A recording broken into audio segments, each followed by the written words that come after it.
Today, we're diving deep into a region often called Devbhumi. The land of the gods. Exactly. Right. You shared some really fascinating material about Uttarakhand, this state nestled way up in the Indian Himalayas. We're going to try and unpack what makes it so unique, so important. Yeah, the main source, that Uttarakhand, the land of the gods, full description. It gives a pretty thorough look, history, geography, culture. It covers a lot of ground. It really does. And our goal today, for you listening, is to kind of distill the key insights from all this, give you a clear sense of Uttarakhand's essence, the beauty, the traditions, yeah, but also the challenges it's facing. Right, without getting totally bogged down in, every single detail. Precisely. Okay, so Land of the Gods, that's quite a name. Where do we even start with its story? Well, it's interesting because the region's history goes way back, centuries even. But the state of Uttarakhand, that's actually pretty recent. Oh, really? Yeah, it only became India's 27th state on November 9th, 2000. It was carved out of Uttar Pradesh. Okay, 2000, so not that long ago. Not at all. And it was first called Uttaranchal. They changed the name to Uttarakhand in 2007. Uttarakhand, meaning northern land. Right, that's it, yeah, northern land. But those historical roots you mentioned, they run deep. You had dynasties like the Katuri and the Chand. Right, the source mentions those. Yeah. And the Garhwal and Kumbh kingdoms. That sounds like it wasn't always just one thing. Definitely not. Those kingdoms really shaped the distinct regional identities you still find there today. Think Garhwal and Kumbh as two sort of cultural zones, each with its own flavor, different dialects, different customs. Interesting. And eventually it came under British rule, like much of India. Yes, that happened later on. But one thing that really stands out historically, and the sources mentioned it quite a bit, What's that? the region's reputation for valor. Bravery? Ah, yes, Yeah. I saw that. A lot of people from Uttarakhand serving in the Indian Army paramilitary forces. Exactly. It's a long-standing tradition, a real source of pride. It says a lot about the people, I think. That sense of discipline, courage. Yeah, absolutely. A really significant part of their identity, wouldn't you say? For sure. Now that name again, Land of the Gods.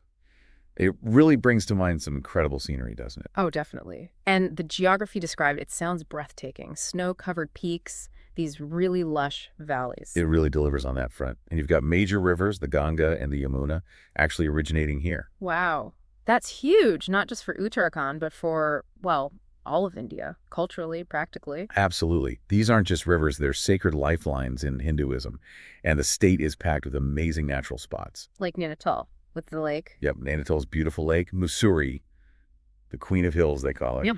Then you have Rishikesh and Haridwar. Ah, the spiritual hubs, known for yoga and that Ganga Arta ceremony. Exactly. That evening prayer ritual on the riverbanks, it's quite something to witness. Lots of light chanting. Very powerful. Sounds incredible. And for the outdoorsy types. Oh, plenty. Jim Corbett National Park, India's first national park, actually. No kidding. The first one. Yeah. And the Valley of Flowers, which is the UNESCO World Heritage Site.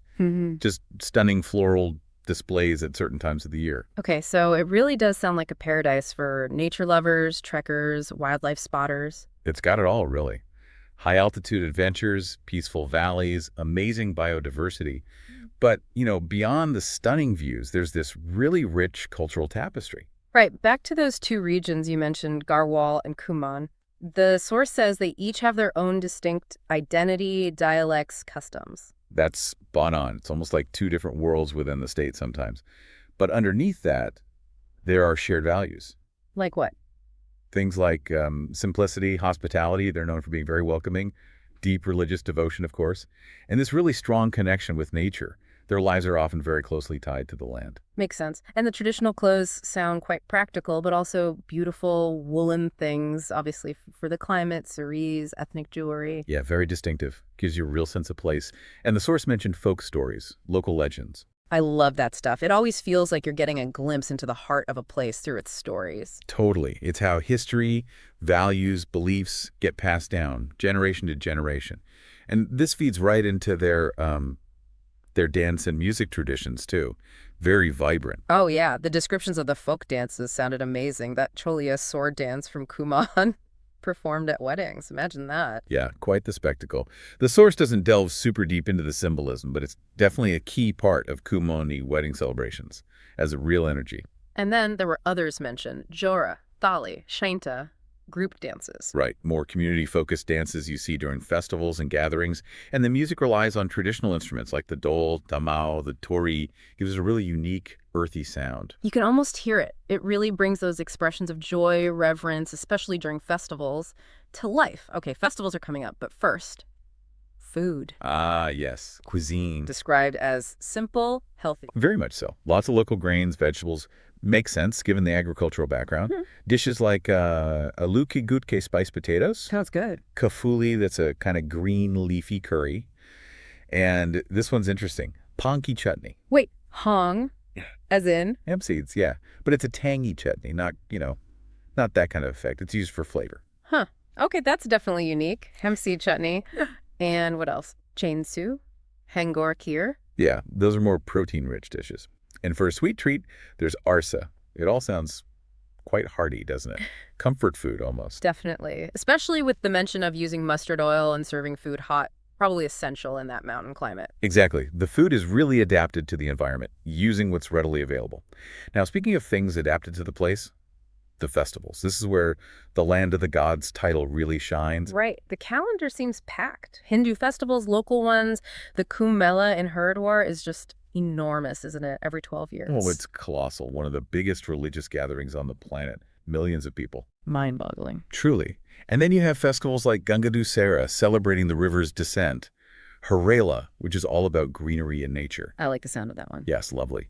Phool Day welcomes spring with flowers.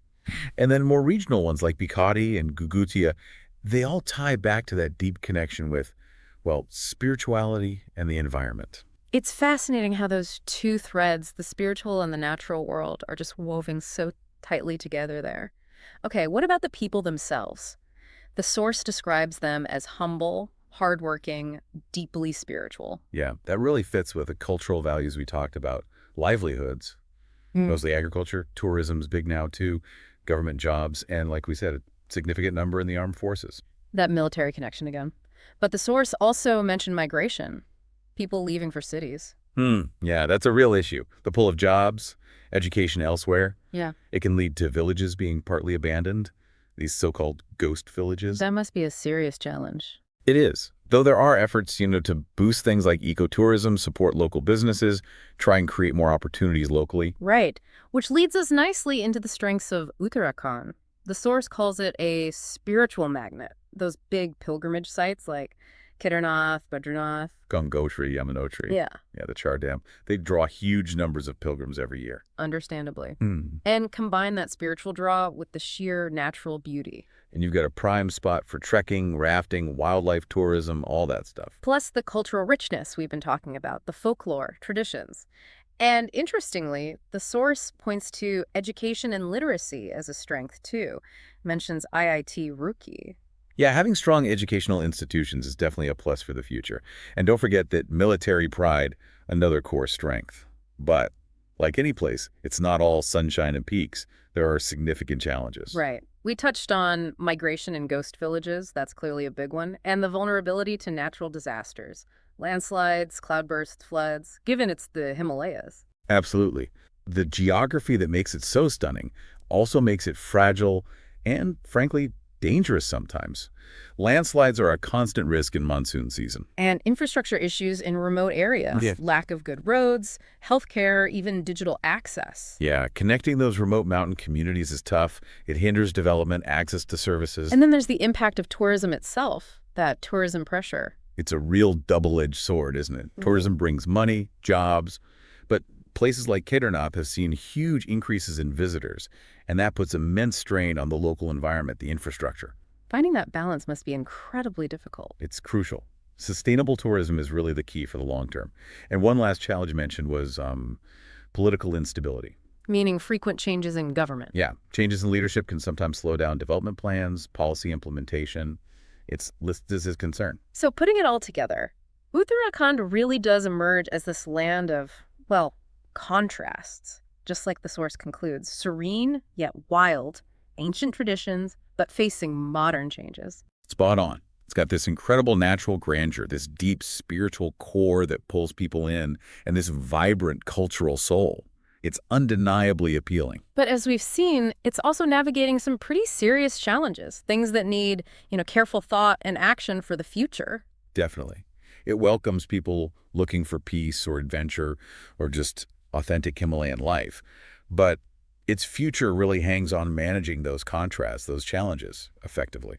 So wrapping up this deep dive based on your sources, we've hopefully shown you that Uttarakhand is way more than just a pretty postcard. It's deeply historical, profoundly spiritual, stunningly beautiful, culturally rich. But also grappling with real modern issues like migration, environmental pressures, development needs. Hopefully this overview has given you those key insights, those aha moments, without it feeling like, just a data dump. Yeah, a solid feel for the place. So here's something to think about. Given Uttarakhand's deep spiritual importance, but also its obvious environmental fragility, especially with tourism growing, what do you think is the single most critical balance that region needs to strike to ensure it has a truly sustainable future?